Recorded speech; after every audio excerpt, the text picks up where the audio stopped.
안녕하세요. 성형외과 전문의 윤희근입니다. 오늘은 조금 특수한 부위라고도 할 수 있는데요. 귀성형 칼기와 돌출기, 요정기라고도 하죠. 요즘은 설명드리고 교정 방법에 대해서도 설명을 드리도록 하겠습니다.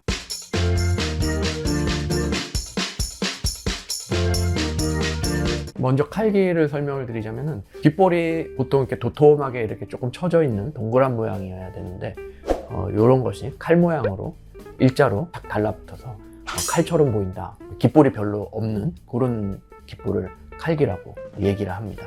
그리고 돌출기는 덜 접힌 기라고도 할 수 있죠.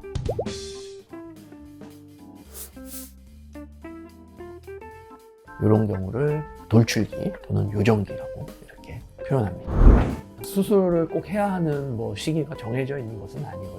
다만 돌출기 같은 경우에는 선천적으로 돌출기인 경우가 대부분이기 때문에 외모에 대한 스트레스나 만약 지장이 있다면 조금 일찍 교정을 해주는 것이 좋겠습니다. 칼기는 선천적으로도 있을 수 있지만 특이하게 수술에 의해서 외인성 칼기가 생길 수 있는데 페이스리프트 수술을 한 이후에 귓볼이 아래쪽으로 당겨지면서 칼기 현상이 나타날 수도 있는데요.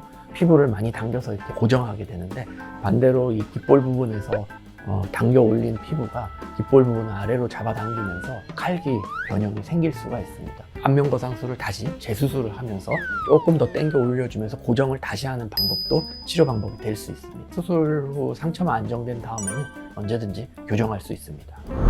네, 그렇다고 보고 있습니다. 자연적으로 교정이 되는 경우는 그런 경우는 거의 없다고 보시면 됩니다. 흔히들 저희 어르신이나 이제 할머니, 할아버지들이 관상적으로 썩 좋아하지는 않으셨던 것 같습니다. 예전부터 이 돌출기 같은 경우에는 최근에는 요정기라고 해서 좋은 의미로도 이렇게 부르긴 하는데 예전에는 당나귀기라고 해서 펼쳐진 기를 썩 관상적으로 좋지 않다고 이제 생각은 많이 했었고 칼기도 마찬가지인데요. 예로부터 이렇게 귓볼이 이렇게 크고 풍성한 것을 장수하고 또 다복한 그런 것의 또 상징으로 생각보다 상당히 칼기에 대한 교정 수요가 많으신 편입니다. 칼기나 돌출기도 정도에 따라서 수술 방법이 몇 가지가 있고 먼저 칼기를 보자면 바늘 구멍만 몇 개 돼서 비교적 간단하게 할 수 있는 방법도 있고 수술 합병증에 의한 칼기는 흉터 성형이나 이런 것들이 같이 들어가야 될 수 있기 때문에 조금 더 복잡할 수 있습니다. 돌출기 경우는 오히려 수술 방법이 그렇게 복잡하거나 여러 가지로 있지는 않고 귀 뒤쪽으로 보통 절개를 해서 연구를 접어주는, 간단히 말하면 연구를 정상적으로 접어주는 수술입니다. 한 군데를 접을지 두 군데를 접을지 이런 것에 대해서 조금 차이는 있지만 흉터도 그렇게 겉으로 보이는 수술이 아니고 비교적 교정도 잘 되는 편입니다.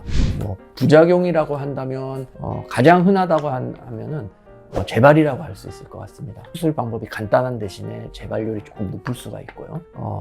수술을 제대로 잘 했다고 하더라도 다시 돌출기 같은 다시 펴지는 경우, 완전히 옛날처럼 펴지진 않더라도 다시 조금 펴지거나 칼기 같은 경우는 다시 조금 당겨 내려오는 경우, 이런 것들이 재발이라는 건데요.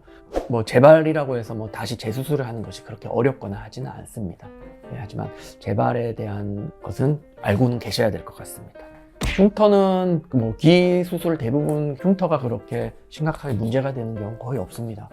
잘 낫는 부위이기도 하고요. 귀는 또 뒤쪽에 이제 얼굴하고 붙는 부분에서 그쪽 절개를 많이 이용하기 때문에 흉터가 그렇게 눈에 정면에서 많이 띄거나 하는 그런 수술은 아닙니다. 칼기도 마찬가지고요.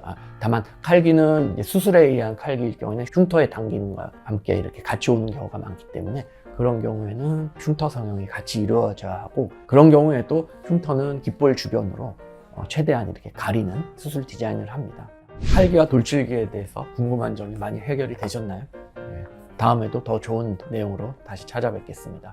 성형외과 전문의 윤희근이었습니다.